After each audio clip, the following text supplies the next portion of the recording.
memutuskan untuk memberikan laporan pada Abraham dahulu setelah tahu jika Alisa masih pulang pukul 4. Dengan langkah tergesa-gesa, dia memasuki rumahnya lalu meletakkan buku laporan secara kasar. "Duduk dulu Tuan," pinta Abraham. "Aku terburu-buru. Saya ingin membicarakan tentang wanita yang Tuan sukai. Bukankah sudah kukatakan untuk tidak mencampuri urusanku?" Jawab Elder ketus. "Tuan akan terkejut dengan kebenaran yang saya sampaikan." Elder duduk sebab merasa tergelitik dengan perkataan Abraham. "Jangan bertele-tele. Apa maksudmu?" tanya Elder dengan tatapan tajam. "Wanita yang Tuan sukai sudah bersuami." Ingin sekali Elder memakan hidup-hidup lelaki parubaya di depannya. Namun dia sadar jika kaki tangan almarhum ayahnya tidak mungkin asal bicara. Apa benar? Apa Alisa? Ini tidak mungkin. Dia bahkan terlihat masih belia. Bagaimana bisa dia sudah bersuami? Runtuk Elder tidak sanggup menerima laporan dari Abraham. "Saya juga tidak percaya Tuan. Tapi anak-anak tidak mungkin asal bicara. Mereka mendapatkan info itu dari tetangga sekitarnya. Apa itu alasan kenapa dia menghindar? Kenapa kenyataan ini muncul setelah aku ingin memperjuangkannya? Sebelum semuanya terlambat. Sebaiknya Tuan mundur saja dan mencari calon pendamping lain. Mana bisa sialan." Umpat Elder tidak peduli jika lelaki yang diumpat lebih pantas menjadi seorang ayah untuknya. Pasti ada yang salah. Tidak mungkin aku dipertemukan berulang kali tapi nyatanya harus menerima rasa pahit ini. Elder berdiri dan langsung mengambil buku laporan kuliahnya di meja. Dia melenggang keluar tanpa berpamitan, kembali ke kampus dan ingin mencari tahu tentang kebenaran yang dikatakan Abraham padanya. "Aku tidak percaya sudah jatuh cinta dengan istri orang." Elder berdiri terpaku tidak jauh dari kantin seraya memperhatikan Alisa dengan sembunyi-sembunyi. Perasaan salah yang dirasakan tetap sama. Elder masih menginginkan wanita yang terlihat tengah membereskan kursi kantin. Alisa sendiri, diam-diam menunggu kedatangan Elder yang belum tampak. Entah apa yang diharapkan, yang pasti sejak tadi matanya sering melihat ke sana kemari untuk mencari keberadaan Elder. "Apa yang kamu harapkan Alisa?" melamun terus si Al. Alisa berjingkat ketika Mbak Sarah menepuk pundaknya. Mbak, astaga aku kaget." Jawab Alisa seraya mengelus dadanya. "Kamu boleh pulang. Biar Mbak bereskan sisanya. Nih untuk makan nanti." Mbak Sarah menyodorkan satu porsi mie ayam yang sudah dibungkus. "Tidak perlu Mbak." Tolak Alisa sudah beberapa hari kehilangan selera makan. Dia bahkan tidak makan sejak pagi dan hanya meneguk air putih. "Kamu disuruh makan tidak mau. Jadi Mbak bungkusin."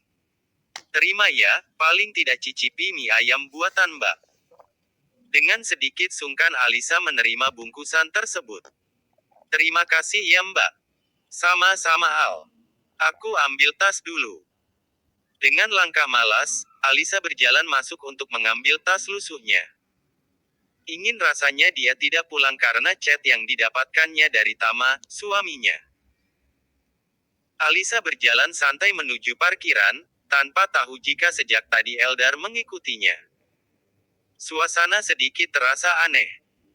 Seolah semua mahasiswa yang ada di sekitar enggan menatap ke arahnya.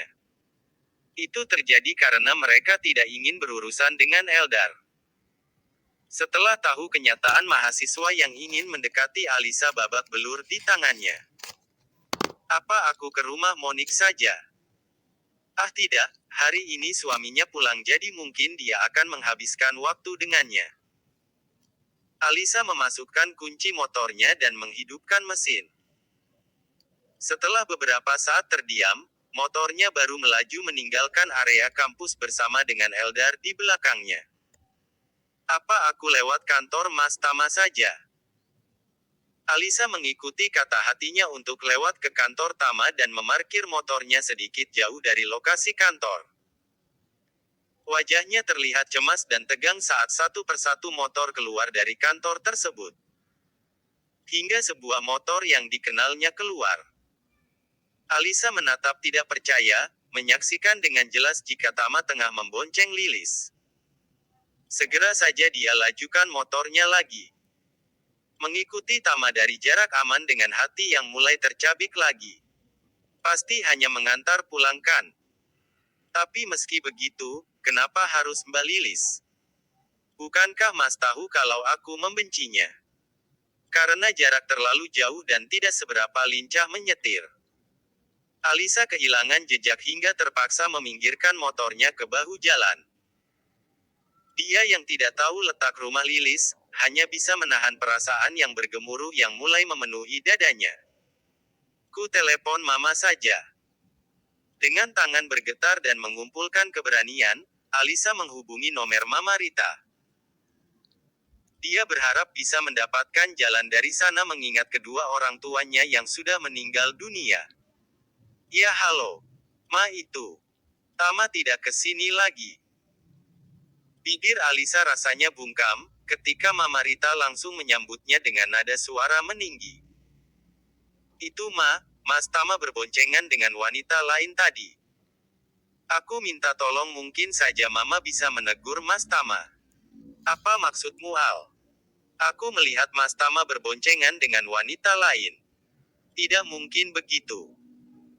Mungkin kau terlalu cemburu atau ini alasanmu saja agar Tama tidak mampir ke sini. Tidak Ma. Aku serius. Mas Tama sudah tidak bisa dihentikan. Mungkin jika Mama yang bicara, Mas Tama akan menjadi menurut. Mama tidak percaya anak Mama seperti itu. Jika terbukti tidak benar, awas ya. Suruh Tama ke sini, cepat. Tut, tut, tut. Mama Rita mengakhiri panggilannya. Alisa menggenggam ponselnya erat dengan mata berkaca-kaca.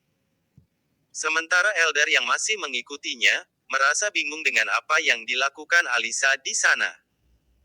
Kenapa dia tidak langsung pulang? Motornya kembali melaju mengikuti dengan rasa penasaran yang begitu besar. Ada desahan lembut, ketika melihat Alisa masuk ke sebuah daerah perkampungan di pinggiran kota sehingga tebakan soal status Alisa semakin menguat. Dia memberikan alamat palsu padaku kemarin. Apa karena dia tidak ingin aku tahu letak rumahnya? Motor Elder berhenti di bahu jalan rumah peninggalan orang tua Alisa.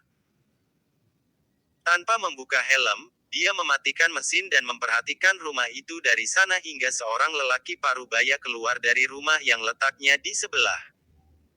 Maaf Pak, permisi. Elder membuka helm miliknya dan berusaha tersenyum ramah. Iya, ada apa? Saya mau tanya. Apa itu rumah Alisa? Menunjuk ke arah rumah. Iya, itu rumah Mbak Alisa. Apa ada perlu?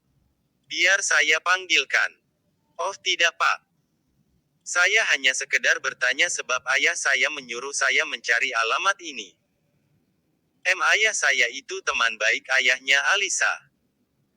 Pak Prabu sudah meninggal 2 tahun lalu jadi mendingan Mas tunggu suaminya pulang dulu baru bertamu. Takut ada fitnah Mas. Tubuh Elder melemas mendengar itu.